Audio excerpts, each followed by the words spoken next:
Hello, I'm Thomas K. Carpenter, author of the 100 Halls universe and creator of Champions of the 100 Halls.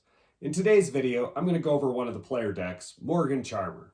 I'll start with a little bit about Mori in the books, but I'll try to keep the spoilers light in case you want to read her story later. Moriganne is a member of the Charmer family, led by a tyrannical patriarch with grotesque levels of wealth and influence in the city of sorcery.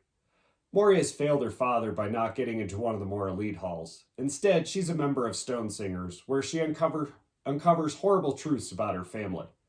I won't get into all the details, but let's just say there's a lot of backstabbing, combative professors, and an occult mystery that involves more than just her dysfunctional family.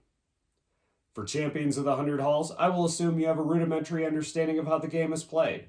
If not, there are how to play videos on this campaign or on my YouTube channel. I'll start with Mori's player card. Like all other player cards, she has a hall, a number of hit points, a 5 elements activation, in this case 3 air or 1 earth damage, and an activation ability. It reads, Family Wealth. Discard a card and draw 2 cards. This is a nice way for Mori to dig through her deck. The second ability is Family Connections. Deal 1 additional damage to quest or realm targets. And the last ability ensures that she starts with the Venota Stone in play, which is a primary way that Mori affects the battlefield. Let's take a look at one of those Venota Stones. Venota Stone Red. Increase air damage for all players and enemies by 1. This one comes with a slight drawback if your enemy happens to use air damage. Let's look at another one.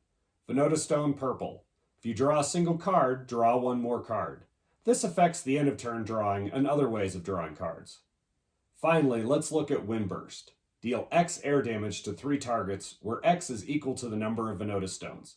Sacrifice a Venota Stone. This is a great late game way of dealing a ton of damage to a bunch of targets.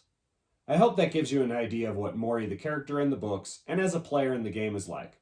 While her past is more unusual than my earlier description lets on, I assure you this mystery has grave implications for her family and the 100 Halls. Thank you again, and I'll see you in the 100 Halls.